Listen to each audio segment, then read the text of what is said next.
চলো আমরা চলতে চলেছি ড্রাগ ক্যাবে। কী আছে ভেতরে নিজেরাও জানি না, তো গেট খোলার মুখে দাঁড়িয়ে আছে। রয়েছে দিদিভাই, রয়েছে টগরি, সামনে সিটে রয়েছে আমাদের গুজু সোনা তার ছেলেকে নিয়ে ছেনা। বাবার একবার হাই করো পিছন দিকে, শোনাই এই যে হয়। আর আমাদের পিছন দিকে রয়েছে সুদীপদা, রয়েছে শুভ, এই শুরু। চলো এবার সাইলেন্ট হয়ে আছে। आइए चला लेते हैं आदित्य धरती को जिसके विविध जीवन रूपों को फिर चलेंगे अपनी कैंप और ऑडियंस में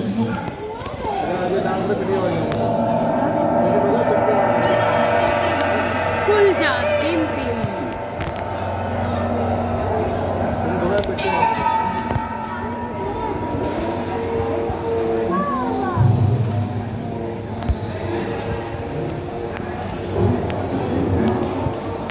চারিদিকে অন্ধকার একটা ভিউ, সঙ্গে ভীষণ ঠান্ডা। कहते हैं कि 460 करोड़ वर्ष पहले प्रचंड धूल के बवंडर से हमारे सौर जगत का जन्म हुआ। धीरे धीरे पृथ्वी शीतल होने लगी, बहुत सारे गैस बाहर निकलने लगे और पृथ्वी के चारों ओर वायुमंडल के रूप में छा गए। इन गैसों ने बिजली की कड़क और बादलों की गरज से मिलकर एमाइनो एसिड का निर्माण किया। प्राय 350 करोड़ वर्ष पहले प्रथम एक कोशिकीय जीव की रचना हुई।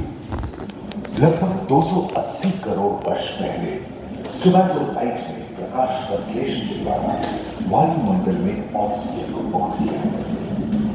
वायुमंडल में ऑक्सीजन के स्तर में निरंतर वृद्धि से 120 करोड़ वर्ष पहले एक से अधिक न्यूक्लियस वाले बहुकोशिकीय जीव का जन्म हुआ। इस क्रमिक विकास से ही प्लेटफॉर्म, जेलीफिश, स्टारफिश, नॉटिलॉयड से सागर के किनारे वाले जल में पौधे लहराने लगे। बहुत तेजी से विभिन्न प्रजातियों की मृत मछलियां विकसित हुई। यहाँ जो विशाल मछली निकली उसका नाम है डायनोसॉरस।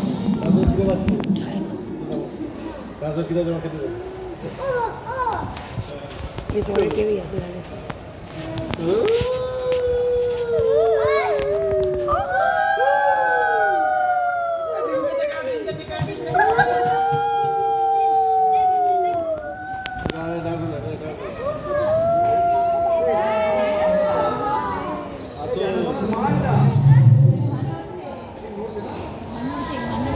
लगभग 10 करोड़ वर्ष पहले धरती पर पेड़ पौधों का दल जो बढ़ते गए और घनी जंगलों में बदल गए। घूम, मकड़े, आदिम पंखहीन पतंग एवं एक्टियोस्टेगा जैसे उभयचर प्राणियों का आविर्भाव हुआ। सरसृप जैसे स्तनपायी डायमेट्रोडॉन प्रकट हुए, जिसकी पीठ पर नौका के बाल की तरह एक अंग था जो ताप को नियंत्रित रखने में मदद करता है। सरसृप की तरह ही एक अन्य स्तनपायी प्राणी साइनोमेट्रिस इन दिनों काफी प्रभावशाली हो उठा था। इसकी विशेषता कुत्ते से बहुत मिलती थी।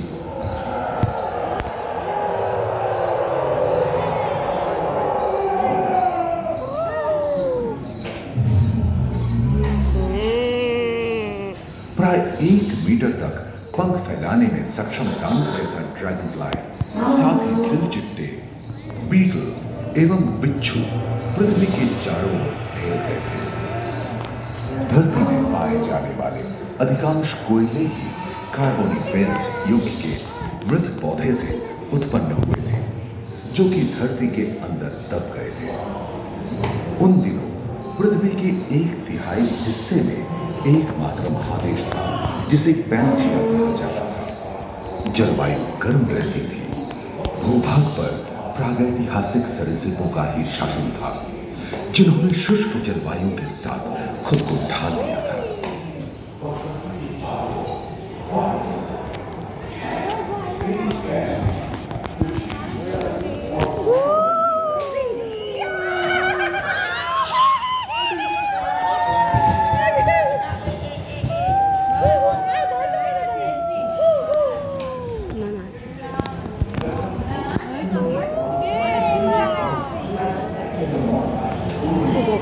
মডেলগুলো তুলে এনেছে।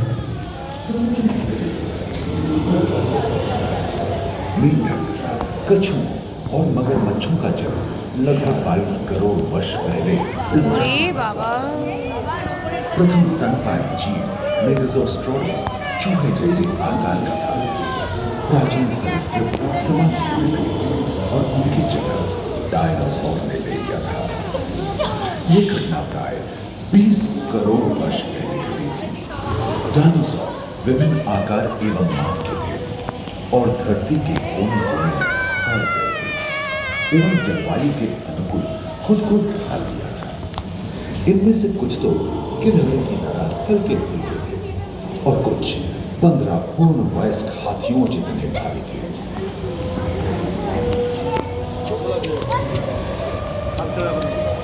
ঘাটটা নামিয়ে দিস না বাবা।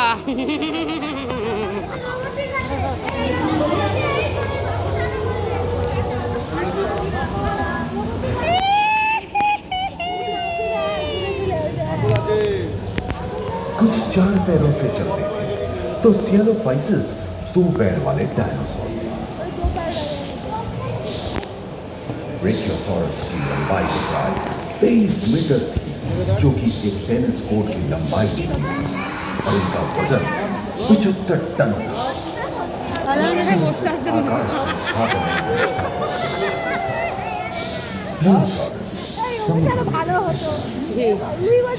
রুবি, এগুলো জ্যান্ত হলে ভালো হতো, এগুলো জীবন্ত হলে ভালো হতো। हवा में বলে আর আমরা তো মেনে নিতে পারতাম, কিন্তু শুধু মানতে प्रथम पक्षी आर्कियोप्टेरॉक्स का उदय हुआ।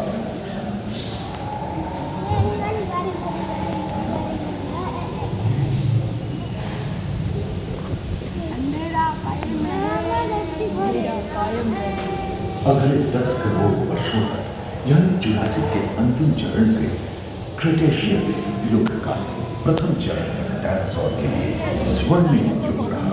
ওরে বাবা গো, ওইটা রে। पृथ्वी पेड़ पौधों ওটা से হেবি বড় হবে।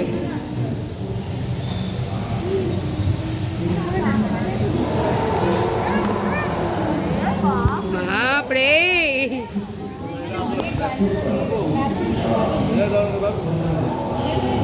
बेल्जियम खंडित होने के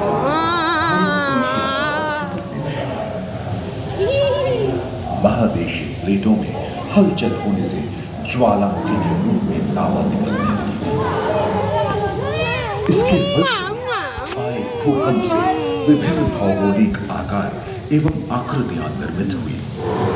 बाबा रे। नौका के बाल की तरह एक अंग हुआ करता था, जिससे वो अपनी शक्ति की ताप को नियंत्रित একদम। वेलोसिराप्टर, गैलीमाइनस एवं ओविराप्टर जैसे छोटे डायनासोर को ओलिंपिक के तेज धावकों की तरह दौड़ सकते थे। না, पैरासाउरोलॉपस और कोरिथोसॉरस के स्तर पर गलगी होती थी।